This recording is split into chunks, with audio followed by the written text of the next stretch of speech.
Abi Hurairah meriwayatkan hadis dari Rasulullah Shallallahu Alaihi Wasallam.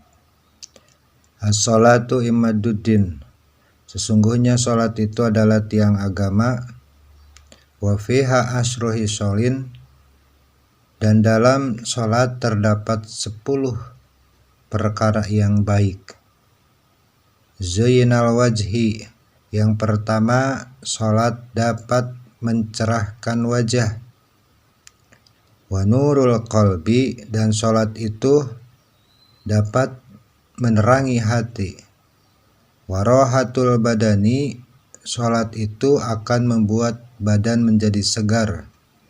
Wa ansun fil qabri, salat itu akan menjadi teman di dalam kuburnya.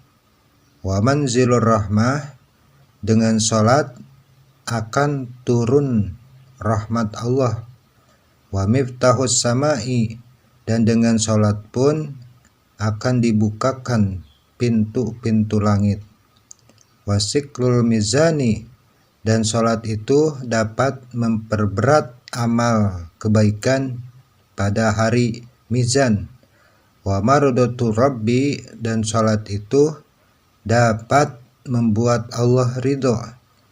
Wa samanul jannati, salat tersebut adalah kunci seseorang masuk ke dalam surga. Wa hijabun minan nari, dan salat itu mencegah orang masuk ke dalam neraka. Faman aqamaha faqad aqamaddin, barang siapa yang menegakkan salat, artinya dia telah menegakkan agama. Wa man tarakaha, dan barang siapa yang meninggalkan salat, faqad hadamaddin, maka dia telah meruntuhkan agama. Semoga bermanfaat.